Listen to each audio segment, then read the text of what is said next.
Mahesh. Yes sir.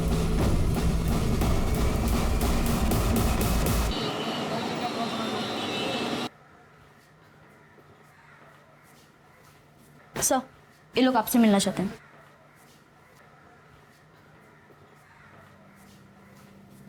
जी कहिए।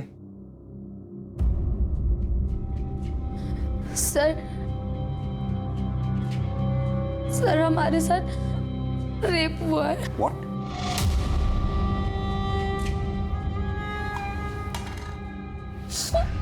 पानी पीजिए।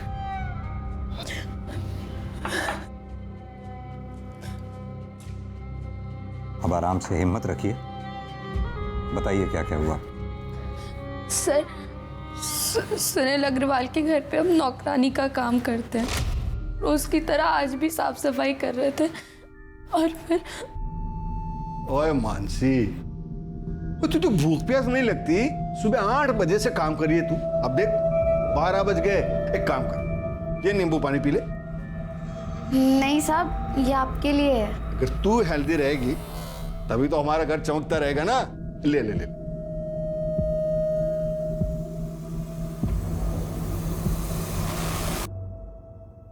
Very good. साहब मैं इसको किचन में रख के आती हूँ।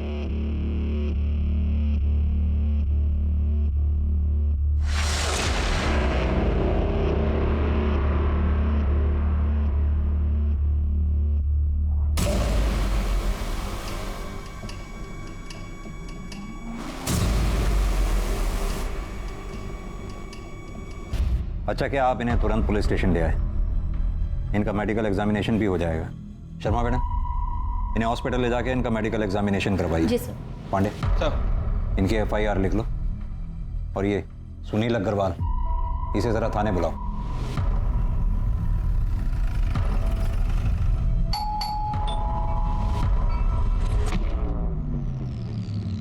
कौन आया है? सर जी, मानसी झूठ बोल रही है। आप ही सोचिए, मैं भला अपनी मेड का रेप करूंगा, वो भी इस उम्र में। Sir ji, I am 62 year old. मुझे ये बताने में जरा भी शर्म नहीं कि मुझ में अब वो पावर नहीं बचा। अगर आपको यकीन नहीं है तो मेरी वाइफ से पूछ लो। सर ये एकदम सच बोल रहे हैं। देखिए, कौन सच बोल रहा है कौन झूठ, ये मेडिकल एग्जामिनेशन के बाद पता चलेगा। अरे अग्रवाल जी, आपको हमारे साथ चलना होगा। अरे अरे, ये क्या जबरदस्ती है? मिस्टर सुनील अग्रवाल और मानसी, आप दोनों की मेडिकल रिपोर्ट इस वक्त मेरे सामने है। मानसी की मेडिकल रिपोर्ट में साफ साफ लिखा है कि मानसी पहले से ही सेक्सुअली एक्टिव है। डॉक्टर्स का मानना है कि मानसी के प्राइवेट पार्ट्स में किसी भी तरह के सीमेन के कोई ट्रेसेस नहीं मिले। जहां तक मिस्टर सुनील अग्रवाल का सवाल है, उनकी मेडिकल रिपोर्ट के मुताबिक डॉक्टर्स का मानना है कि वो पेनिट्रेटिव सेक्स करने की क्षमता खो चुके हैं, यानी कि मेडिकली वो किसी का रेप नहीं कर सकते। सर, मैंने तो पहले ही कहा था कि आजकल की मेड ऐसी होती है। मोटी पार्टी देखी नहीं कि पैसे इकट्ठे के चक्कर में रेप तक के झूठे इल्जाम लगा देती है। क्या मतलब है आपका? मेरी बहन झूठ बोलेगी? हाँ, मेरे पति कभी किसी का रेप नहीं कर सकते। और ये, इसे तो वो बेटी की तरह मानते हैं। झूठ बोल रहे हैं ये दोनों मिलके। सर, एक लड़की के लिए उसकी इज्जत से बढ़कर कुछ नहीं होता है। तुम्हारी मेडिकल रिपोर्ट में साफ साफ लिखा है कि तुम्हारा रेप हुआ ही नहीं है, बल्कि तुमने पैसे ऐंठने के चक्कर में अपने मालिक मिस्टर सुनील अग्रवाल पर झूठा आरोप लगाया। नहीं सर, ये गलत है। ये झूठ बोल रहा है आदमी। क्या झूठ है क्या सच है अभी पता चल जाएगा। यादव सर। जरा लेकर आओ उसे। Okay sir.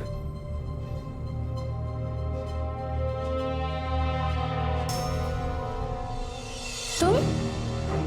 जी हाँ, इसका नाम है मनोज, तुम्हारा बॉयफ्रेंड। अब तुम खुद अपने भाई को बताओ कि मनोज और तुम्हारे बीच में शारीरिक संबंध है या नहीं। बोलो, क्या पूछना है इंस्पेक्टर साहब? संभालिए।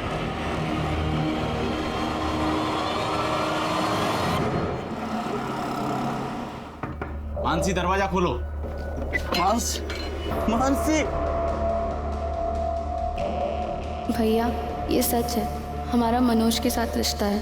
पर ये भी सच है कि हमारा बलात्कार हुआ था, लेकिन आपने और पुलिस ने हमारी बात नहीं मानी, हमको ही गुनहगार बता दिया। अब हम नहीं जीना चाहते। आपकी बहन मानसी।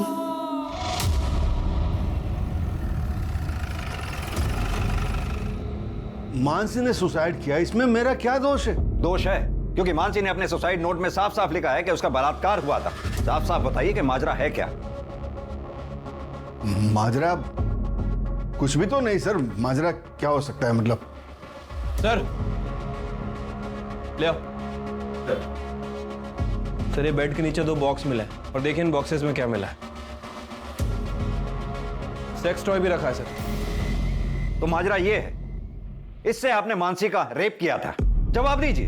सर मेरे पति ऐसा किसी के साथ कर नहीं सकते सर। आप प्लीज चुप रहिए। इतना सब कुछ मिलने के बावजूद भी आप अपने पति की तरफदारी कर रही हैं। मेरे पति ऐसा कभी किसी के साथ कर ही नहीं सकते। आप शांत रहिए। हाँ, सारा कसूर मेरा ही है। मैं ही दोषी हूं। मानसी ने मेरे कारण सुसाइड किया। I want my responsibility. नमस्कार, आदाब। क्राइम पेट्रोल सतर्क के ब्लैक हेडलाइंस अध्याय के आज के एपिसोड में आप सबका स्वागत है। जिन लोगों से हमारा व्यवहार होता है उन पर भरोसा करना लाजमी है, लेकिन भरोसा एक ऐसी चीज है जो बहुत सोच समझ कर करना चाहिए। मानसी ने सुनील पर भरोसा किया और उसका दिया हुआ शरबत पी लिया। नतीजा ये हुआ कि वो सुनील द्वारा अननेचुरल यानी कि अप्राकृतिक तरीके से किए गए रेप का शिकार बन गई। पुलिस को सुनील के घर पर वो 2 बैग मिलने पर सुसाइड करना इस बात को साबित करता था। ये एक अजीब केस था जहां पर पीड़ित और प्रताड़ित दोनों ने ही पुलिस के केस क्लोज करने के बाद भी ये मामला तकरीबन 1 महीने तक मीडिया में चर्चा और वाद विवाद का विषय बना रहा। शहर के समाज सुधारकों के एक खेमे ने सुनील अग्रवाल और मानसी गोस्वामी से पुलिस महकमे ने बेबुनियाद बता दिया। इतने हो हल्ले और हंगामे के बाद ये केस यहां बंद हो चुका था, लेकिन क्या वाकई में ये इस केस का अंत था या फिर ये एक बड़े केस का एक छोटा सा?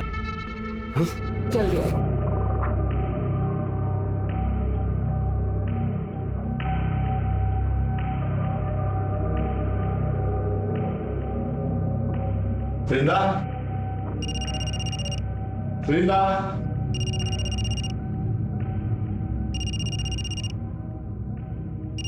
वृंदा, अरे कहां चली गई? साहब मैसेज चेक करो।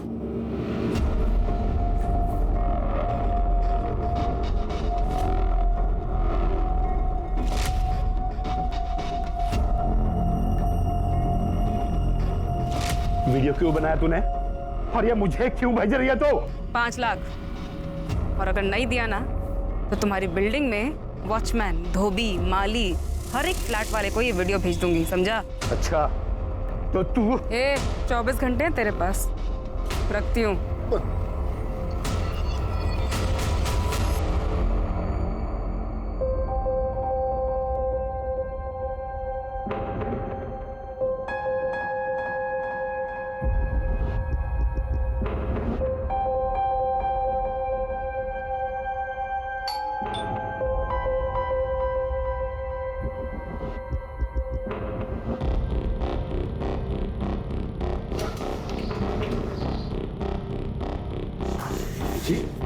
नमस्ते। नमस्ते।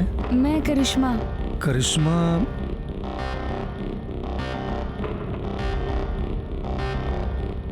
ओ हाँ हाँ करिश्मा, आ जाओ आओ, अंदर आओ बेटा। अरे खुशी, वो डोमेस्टिक हेल्प आ गई है। करिश्मा आओ, बैठो बैठो।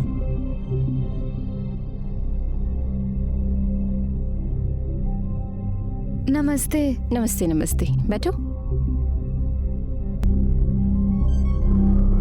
देखो, काम मैंने फोन पे तुम्हें समझा दिया है, बस हम 2 लोग हैं। सर काम कब से शुरू करना है?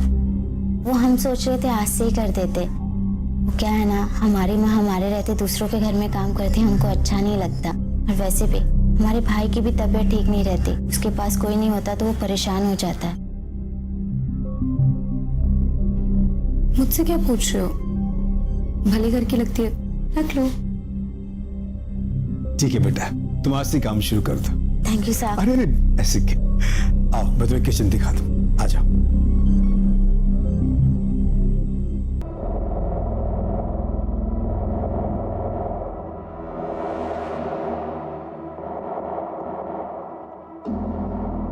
क्या बात है साहब, जल्दी इंतजाम कर लिए पैसे का। लो।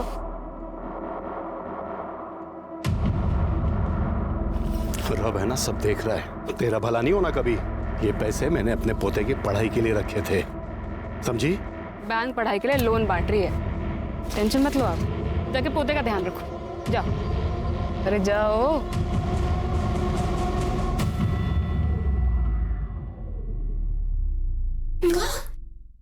क्या हुआ रे? अरे क्या बात है? हाँ? ये देखो मैं आप लोगों के लिए क्या लेके आई हूँ। क्या लाई? समोसा और जलेबी।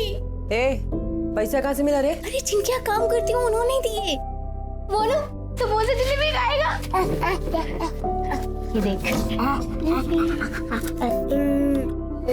हे जंगली भाई, तेरा नौकरी ऐसे ही चलत रहे, जिससे हमरे मोनू का इलाज और पढ़ाई भी निमह जाए, घर भी चलत रहे।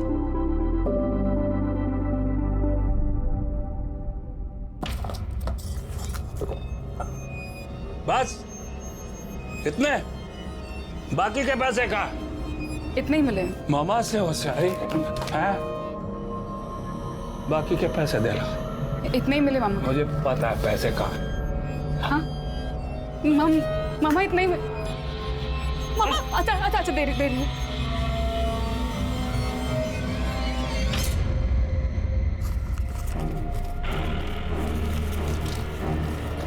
मामा थोड़े से मुझे भी दे दे। अरे हट, ताकि तू भाग जाए। हैं? अरे तेरे माँ बाप ने जब तेरे को घर से बाहर निकाला ना, तो इस मामा ने आसरा दिया तेरे को। चल दबा जा।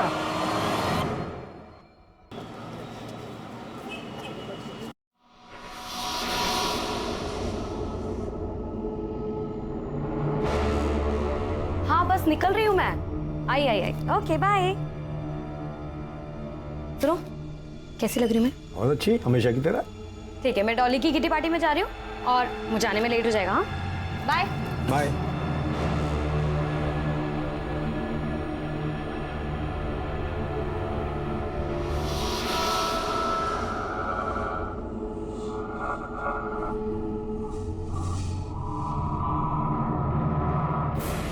अरे करिश्मा बेटा, ये जूस पी लो। नहीं साहब। कितना काम करती हो तुम, इसके पीने से तुम्हें ताकत मिलेगी। लो बेटा लो। अरे लो, पियो। शाबाश।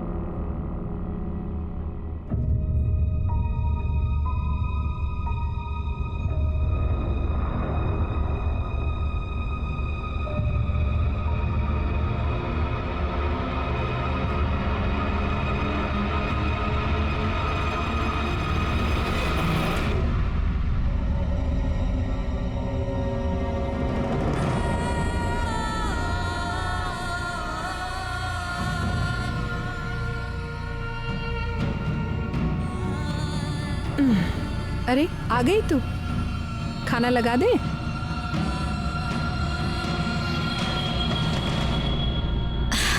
करिश्मा, क्या हुआ बेटा? तबीयत ठीक नहीं है का? चाय पिएगी? चाय बना दे। हाँ, हमारा कुछ भी खाने पीने का मन नहीं, हम कल से नौकरी पे नहीं जाएंगे। उन लोगों ने डांट दिया का? देख बेटा, अब जो लोग इतना सामान पैसा सब दे रहे हैं, अगर कभी कोई चार बात बोल दे ना, दिल पे मत लगा। देख, तू नौकरी छोड़ देगी तो फिर मोनू का क्या होगा? फिर जल्दी इतना अच्छा काम नहीं मिलता है बेटा। ये हमारी बात मानना, जो भी उन लोग कहे सब अनसुना कर दे, फिर ये सब ठीक हो जाएगा। तो काम पे नहीं जाएगी तो घर कैसे चलेगा रे?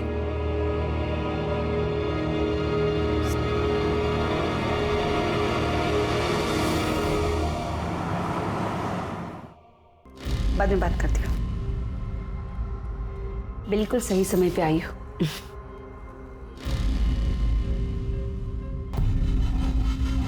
ये है तुम्हारा नया शिकार। कुछ दिन इसका पीछा करो, देखो ये सही समय पे किल ठोक दो। नमस्ते, मैं धीरे जरूर आऊँ।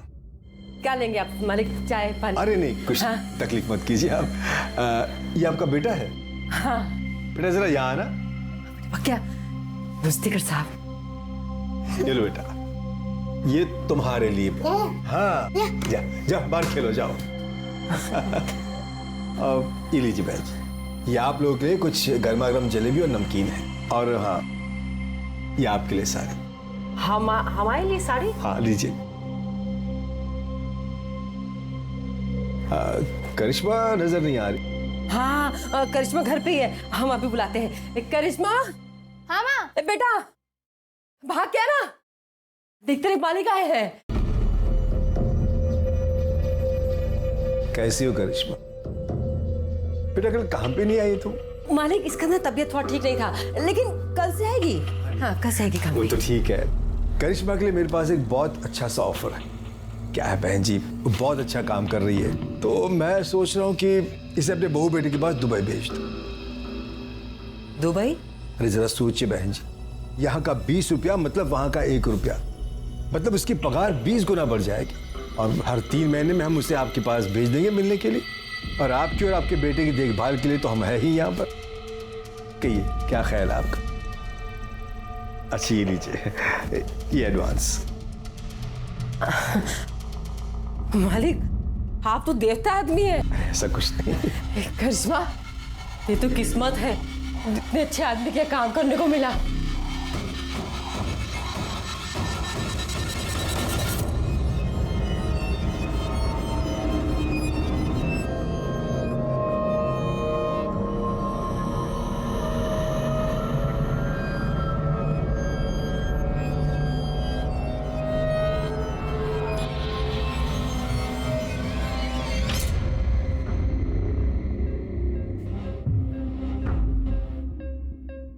खुशी अग्रवाल जो दूसरी शादी के बाद अब खुशी अरोड़ा बन चुकी थी, उसका यह पति भी दरिंदा था। यह सिर्फ एक कोइंसिडेंस था या फिर इसके पीछे भी कोई और रहस्य था? धीरज 3 हफ्तों तक लगातार गाजियाबाद में करिश्मा का शारीरिक शोषण करता रहा और करिश्मा की मां वैशाली यह समझती रही कि करिश्मा दुबई में अपने परिवार को पालने के लिए नौकरी कर रही है। ऐसे में करिश्मा के शोषण का सिलसिला कब खत्म हुआ? खुशी और वैशाली को करिश्मा के साथ हो रहे अत्याचार का पता चला भी या फिर नहीं?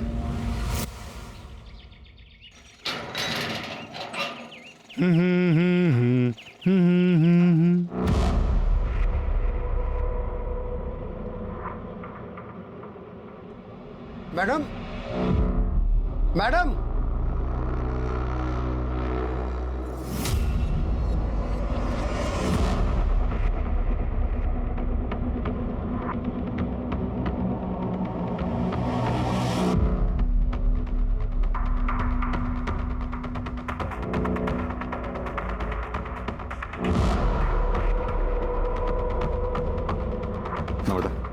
चेक करो, देखो आप। सर ये देखिए, यहाँ काफी स्वेलिंग है, हो सकता है जोर से वार किया हो सकता है मौत इंटरनल इंजरी की वजह से हुई हो। और देखो अच्छी तरह से सर। टेरेस और बिल्डिंग के आसपास अच्छी तरह से छानबीन करवाओ, देखो कुछ मिलता है क्या। अगर कातिल ने कत्ल यहाँ किया है तो हो सकता है मर्डर वेपन यहीं कहीं उछाल के फेंका हो। सर आप लोगों में सबसे पहले किसने देखा भाई? सर मैंने। आपने बॉडी के आसपास कुछ देखा? नहीं सर, कुछ नहीं। आप लोगों में से कोई इसे पहचानता है क्या? नहीं सर। नमस्ते सर, मैं सोसाइटी का सेक्रेटरी हूँ। मैंने इन सबसे बात कर लिया, मगर हम में से किसी ने इस लड़की को इस सोसाइटी में कभी नहीं देखा। एक बात बताइए, आपके सोसाइटी में सीसीटीवी काम कर रहे हैं? हाँ जी सर। हमें पिछले 2-3 दिन के सीसीटीवी फुटेज चाहिए होगी। मिल जाएंगे सर।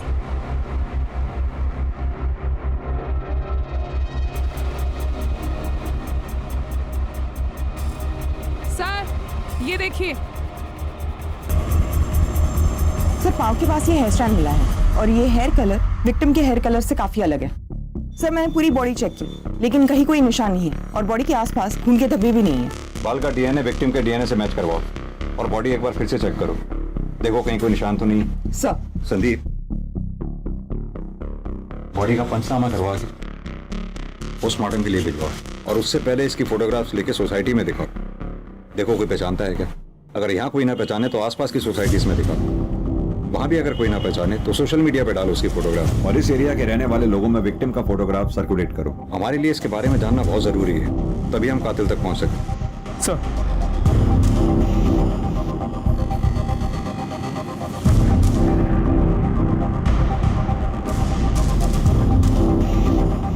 आप दोनों से पहचानते हो? नहीं।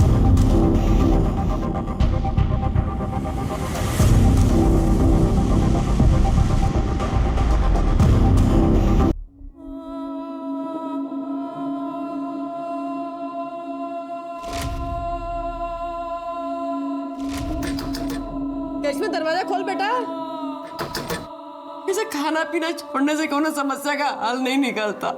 दीदी दीदी अगर तुम भी नहीं खाओगे तो हम भी नहीं खाएंगे। करिश्मा खोल दे बेटा।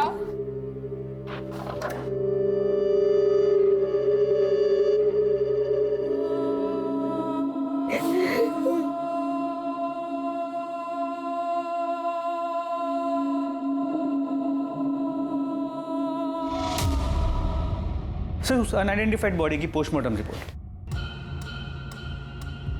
विक्टिम की मौत 13 तारीख को दोपहर 2:30 बजे से 4:30 बजे के बीच में हुई है, लेकिन इसकी इंफॉर्मेशन तो हमें अगले दिन 14 तारीख को सुबह 8 बजे मिली।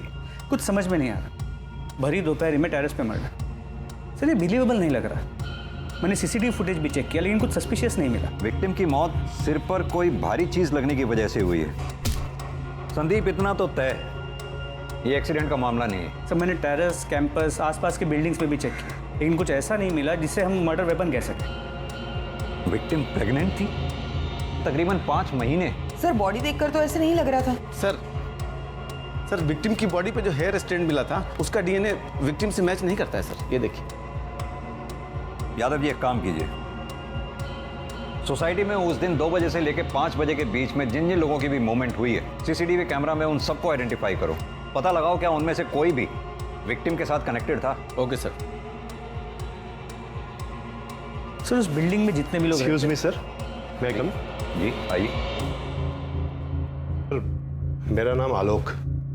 मैं आपसे एक जरूरी बात शेयर करना चाह रहा हूँ। प्लीज बैठिए पहले आप। जी थैंक यू सर। बताइए क्या जरूरी बात शेयर करनी है आप? ये जो लड़की है, मैं इस लड़की को जानता हूँ सर। इस लड़की का नाम वीरिंदा चौहान, और सर ये मेरे वहां मेड का काम करती थी। सर वो इसने मुझे अपने सेक्स के जाल में फंसाकर मुझसे 5 लाख रुपए ब्लैकमेल के तौर पर रैंठे थे। आलोक जी, कहीं ऐसा तो नहीं कि विक्टिम के पेट में आप ही का बच्चा था? मैं तो उस लड़की से 1 महीने पहले ही मिला था। आप इस वृंदा चौहान के कांटेक्ट में आए कैसे? मेरे घर के लिए एक मेड की जरूरत थी तो मैंने मेड एजेंसी वालों को फोन किया। सहेली नाम की एक मेड एजेंसी थी, उन्होंने मेरा नंबर ये वीरिंदा चौहान को दिया था। आप अपना कांटेक्ट नंबर? जी। वृंदा चौहान का कांटेक्ट नंबर? और वो जो एजेंसी का नाम बताया आपने, इसका कांटेक्ट नंबर नम्रता को लिखवा दीजिए। नम्रता जी सर, नंबर ले लो जी। आप जा सकते हैं। सर ये आलोक खुद होके आया तो है लेकिन इसकी हर बात पे हम विश्वास नहीं कर सकते। कहते तुम सही रहे हो संदीप। ये वृंदा चौहान के कॉल रिकॉर्ड्स और उसके लोकेशन रिकॉर्ड्स निकलवाओ, और जिस एजेंसी के बारे में ये आलोक बता रहे थे, सहेली, वहां जाकर वृंदा चौहान के बारे में पता करो। सर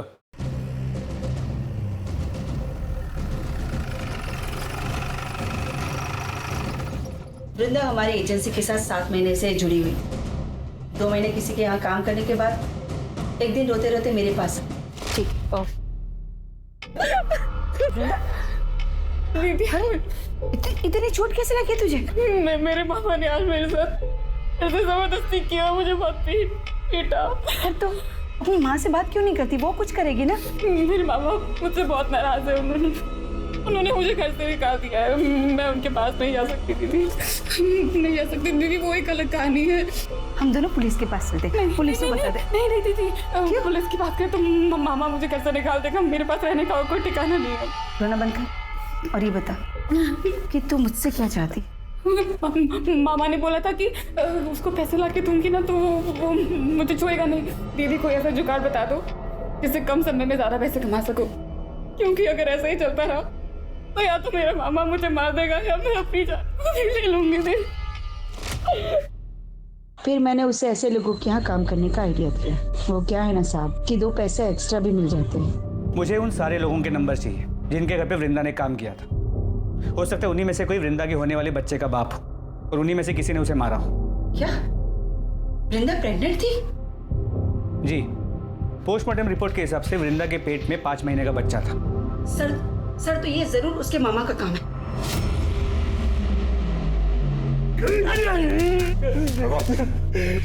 जनाब, जितना मारना मार लो जनाब, मैं सच कहता हूँ, मैंने इंदिरा के साथ जबरदस्ती जरूर की जनाब, लेकिन मैंने उसका खून नहीं किया। जबरदस्ती की? जनाब, जैसे तू जबरदस्ती कर रहा है, इसे जबरदस्ती नहीं रेप कहते हैं। बता, 13 तारीख को दिन में 2:30 बजे से लेकर 5:30 बजे तक कहाँ था तू? जनाब, उस दिन मैं ट्रक में सामान लेके हरिद्वार गया था। आप चाहो तो सिंह कंपनी में फोन करके पूछ लो। आइए जनाब। हमें सिखाएगा तू? वो जब इंदिरा जिन बुड्ढों को चूना लगाती थी, उनमें से किसी ने मारा होगा जनाब।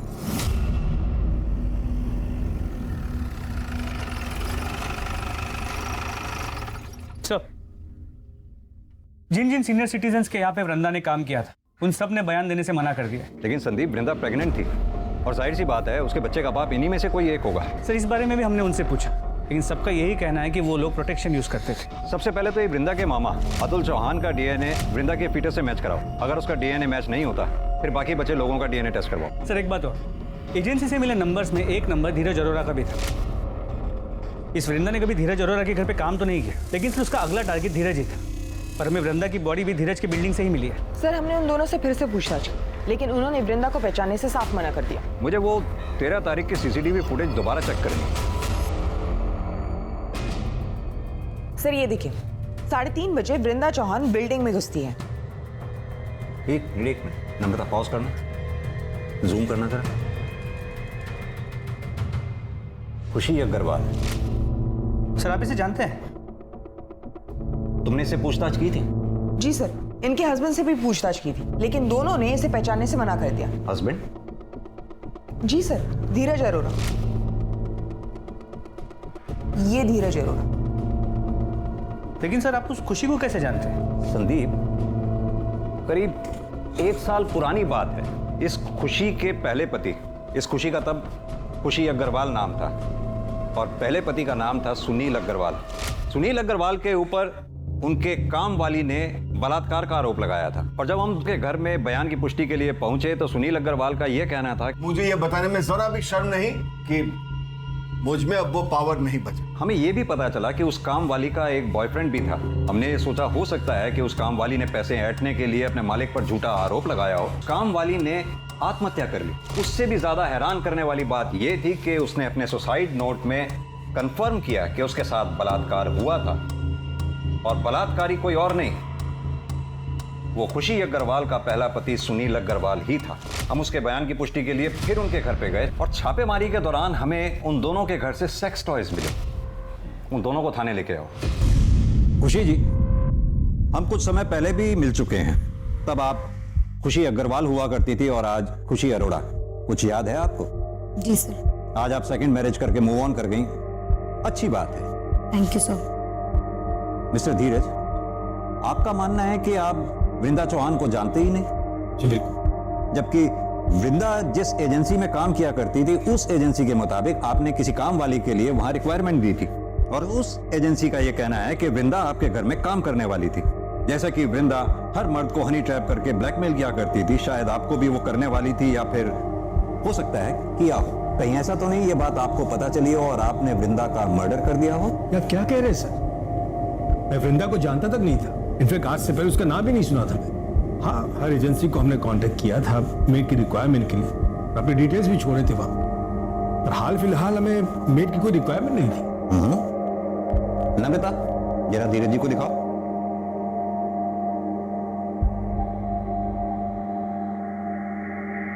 मिस्टर धीरज, कल आप अपने ऑफिस से 4 बजे घर लौट कर आए और फिर आधे घंटे बाद अपने घर से चले गए, जबकि हमने पता किया है कि आप अपने ऑफिस से रोजाना 7 बजे के बाद निकलते हैं। सर, वो मैं अपने कुछ फाइल्स भूल गया था, इंपॉर्टेंट थे, इसलिए पर्सनली लेने आ गया था घर। और खुशी जी, आप कल अपने घर से 3:45 पे निकली और ठीक 10 मिनट बाद 3:55 पर घर लौट कर आ गई। सर, ऐसी कोई बात नहीं है, मैं बस पैसे विड्रॉ करने गई थी वहां से। और आप स्टेटमेंट चेक कर लीजिए बैंक का, सीसीटीवी फुटेज होगा, आप वो चेक कर लीजिए। खुशी जी, ये एक अजीब सा इत्तेफाक नहीं है? 1 साल पहले भी जब हम मिले थे तब भी जुर्म आपके इर्द गिर्द ही हुआ करते थे और आज भी ठीक वही सिचुएशन है। सर, इसे मेरी बुरी किस्मत समझ लीजिए या फिर कोइंसिडेंस। ठीक है, फिलहाल आप दोनों जा सकते हैं। Thank you.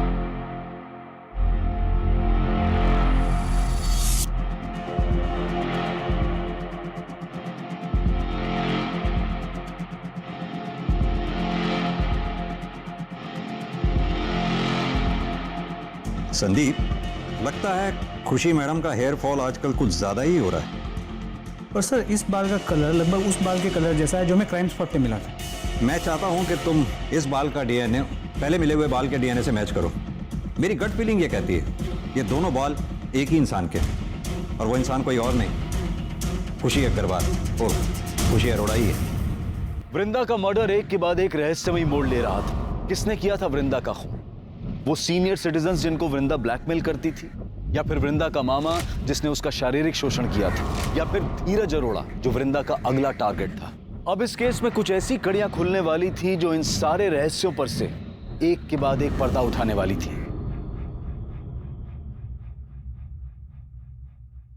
सर, वृंदा के मामा अतुल चौहान का डीएनए वृंदा के पेट की फीटस के डीएनए के साथ मैच करता है। रिपोर्ट। यानी वृंदा के मामा के पास वृंदा को मारने का मोटिव था, लेकिन बिल्डिंग के उस सीसीटीवी फुटेज में ये मामा कहीं दिखाई नहीं दिया।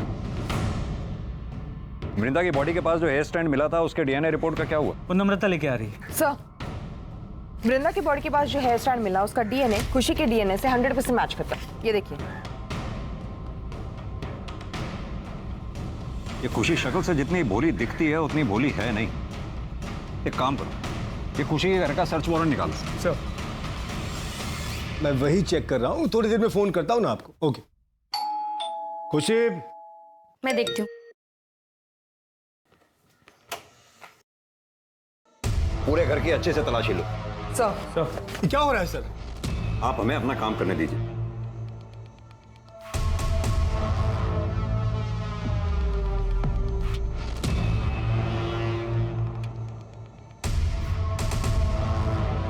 सर, ये देखिए।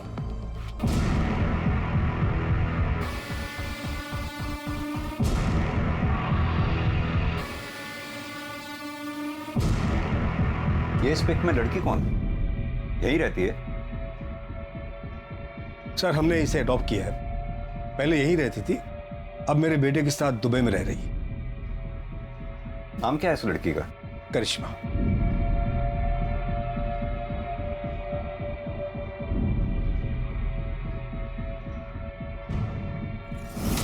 सर, एक मिनट आइए, देखिए क्या मिला है। सर, मर्डर वेपन तो नहीं मिला, लेकिन ये सब कुछ मिला है। और सर, ये देखिए सर, ये सारा सामान बिल्कुल वैसा ही है जैसे आपने कहा था आपको खुशी के पिछले घर से मिला था। लेकिन वो सामान तो पुलिस ने जब्त कर लिया था। ये सामान आपने नया खरीदा है क्या? मुझे कुछ समझ नहीं आ रहा। मिस्टर धीरज, क्या आपकी भी सेक्स करने की क्षमता चली गई है? नहीं, क्यों? वो क्या है कि 1 साल पहले हमसे बहुत बड़ी एक गलती हो गई थी। मानसी गोस्वामी ने इनके पति ने गिल्ट में आके आत्महत्या कर ली। केस क्लोज हो गया, लेकिन उस केस का एक मुजरिम आज भी खुले आम घूम रहा है। देखिए, आप दोनों के खिलाफ हमारे पास इतने सबूत तो हैं ही कि हम कोर्ट में आसानी से ये साबित कर पाएंगे कि वृंदा का मर्डर आप दोनों ने ही मिलकर किया है। सर, हमने ऐसा कुछ भी नहीं किया, हमने उसे नहीं मारा सर। ये आपके बाल वृंदा की बॉडी पर कैसे मिले और उन बालों का डीएनए आपके डीएनए से कैसे मैच करता है? और यही नहीं, वृंदा के लोकेशन रिकॉर्ड वारदात के कुछ रोज पहले तक लगातार धीरज के लोकेशन रिकॉर्ड से कैसे मैच करते हैं? सर, मुझे नहीं पता ये। आप तो चुप ही रहिए मिस्टर धीरज, लगातार आप झूठ पर झूठ बोलते चले जा रहे हैं। यादव जी, जरा फुटेज दिखाइए इन्हें। इस फुटेज में जो लड़की दिखाई दे रही है करिश्मा, आपने ये कहा कि आपकी अडॉप्टेड बेटी है और वो दुबई में रहती है, तो फिर कैसे इस फुटेज में आपकी बिल्डिंग से वो निकलते हुए दिखाई दी और कहां जा रही थी वो? हमारा टाइम वेस्ट मत कीजिए, ये बताइए कि आप दोनों ने मिलकर वृंदा को मारा या आप दोनों ने करिश्मा के साथ मिलकर वृंदा को मारा? और एक सवाल, करिश्मा के साथ एक चौथी औरत जो आपकी बिल्डिंग से सीसीटीवी फुटेज में निकलती हुई दिखाई दी है, वो चौथी औरत कौन थी और उसका इस मर्डर में क्या रोल था? अरे सुनाई नहीं दे रहा क्या?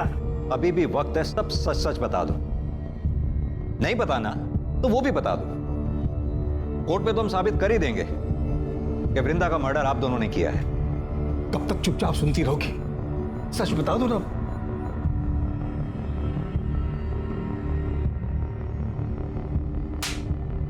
तुम्हारे पास फालतू का टाइम होगा, हमारे पास नहीं। बोलो।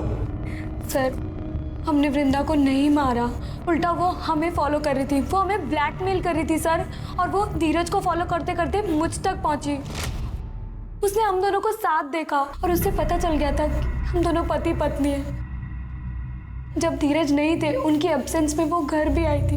तुम अपने बचपन के पैर को अंदर नहीं बुलाएगी। तुम यहाँ क्या करने आई हो?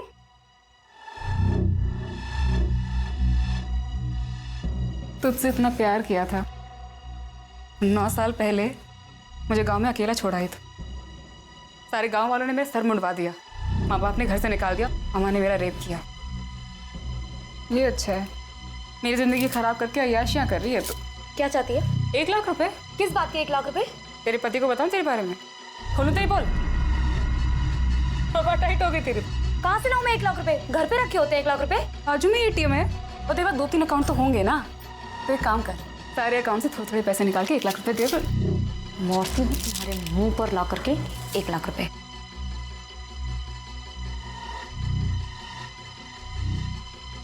जब मैं वापस आई तो वो मरी हुई थी। वृंदा, वृंदा। फिर मैंने तुरंत धीरज को कॉल किया। क्या बात है, क्यों बुलाया मुझे? जब मैं घर पहुंचा तो मैंने देखा कि वृंदा मरी पड़ी थी।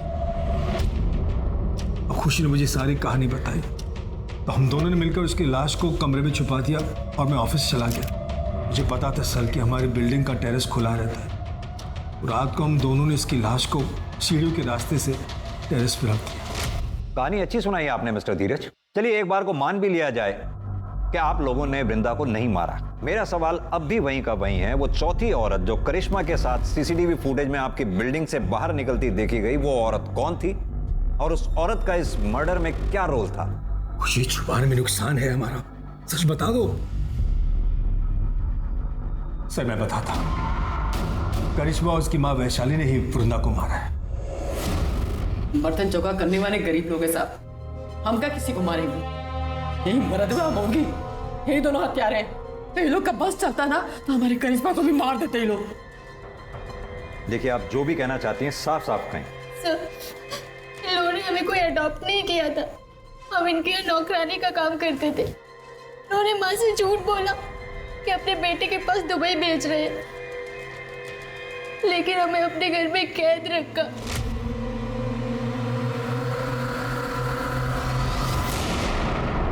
और पूरे 21 दिन हमारे साथ जबरदस्ती की।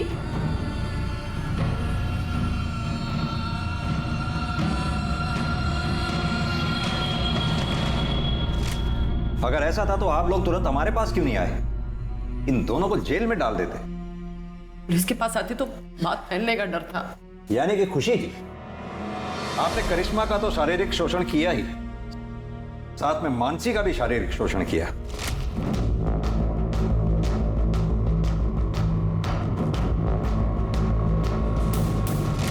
इतना ही नहीं, इस कुकर्म में आपके दोनों पति बराबर के भागीदार थे। पहला पति सुनील अग्रवाल, वो आपको ये कुकृत्य करते हुए देखता था, और आपका दूसरा पति मिस्टर धीरज अरोड़ा इस कुकर्म में आपके बराबर के भागीदार थे। आईपीसी की धाराओं की लंबी लिस्ट लगेगी आप दोनों की। ये बताइए कि वृंदा को क्यों मारा आप लोगों ने? हमने उसे नहीं मारा सर, यही दोनों ने मारा है। हम कैसे करेंगे उन लोगों का मर्डर? हम जब वहां पहुंचे,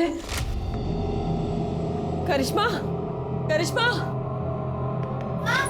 करिश्मा जब हमको चुपके से फोन करके इन लोगों को सारा सच्चाई बताई, हम करिश्मा को लेने के लिए इन लोग के फ्लैट पे पहुंचे।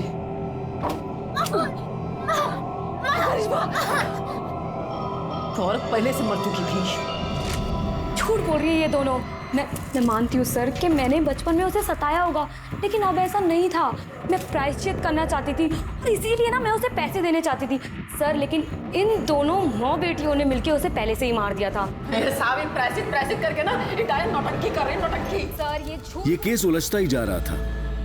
इस रेप और मोलेस्टेशन केस में ये तीसरी मौत थी। पहले मानसी और सुनील का मर्डर। क्या कातिल इन्हीं लोगों में से था या फिर कोई ऐसा जो अब तक पुलिस की नजर से बचा हुआ था? संदीप, हो ना हो कत्ल इन चारों में से ही किसी एक ने किया है। हो सकता है खुशी ने वृंदा को मारा हो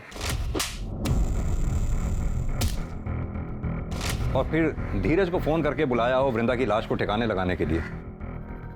या फिर यह भी हो सकता है वृंदा के डर से खुशी ने धीरज को फोन करके बुलाया हो और उन दोनों ने मिलकर वृंदा को मार दिया हो। कौन हो तुम? कौन हो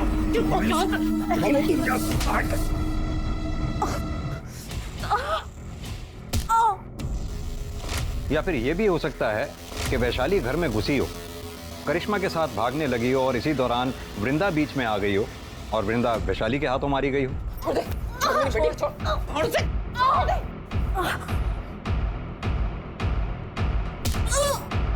कुछ समझ नहीं आ रहा है संदीप। सर, वृंदा मर्डर केस में एक इंटरेस्टिंग चीज सामने आई है। सर, मैंने वारदात के एक दिन आगे पीछे की बिल्डिंग की सीसीटीवी फुटेज निकाली, तो उसमें ये धीरज काला पॉलिथीन लेके जाते हुए दिखाई दे रहा है। देखने से तो उसका टिफिन लग रहा है। सर, मुझे भी ऐसा ही लगा था, इसलिए मैंने उसी वक्त की बिल्डिंग के आगे के रोड की सीसीटीवी फुटेज निकलवाई, तो ये धीरज ये काला पॉलिथीन उस डस्टबिन के पास फेंक रहा था। नम्रता, एक काम करो, अपनी टीम में से किसी को भी इस स्पॉट पे इमीडिएटली भेजो। हो सकता है ये पॉलिथीन अभी भी वहीं हो। जी सर।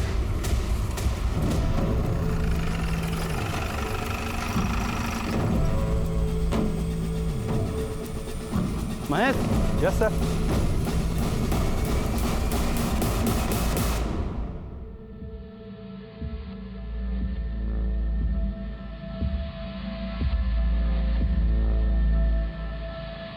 सर, ये बैग मैंने फेंका जरूर था। वृंदा को मैंने नहीं मारा सर, ना ही खुशी ने मारा है। फिलहाल तो आप चारों में से जिसने भी वृंदा को मारा है बहुत जल्द पता चल जाएगा, क्योंकि हमारा फिंगरप्रिंट एक्सपर्ट उस गुलदस्ते की जांच पड़ताल में लगे हुए हैं। अभी भी टाइम है। आप में से जिस किसी ने भी वृंदा को मारा है शराफत से कबूल कर ले।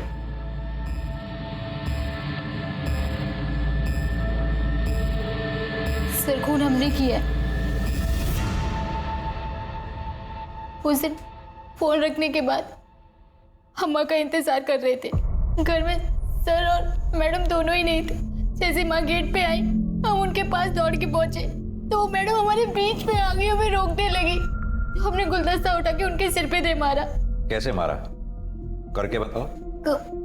सर, वो हमारे सामने आ गई थी हमें रोकने के लिए, तो हमने गुलदस्ता उनको ऐसे मार दिया सिर पे, वो वहीं मर गई और हम भाग गए।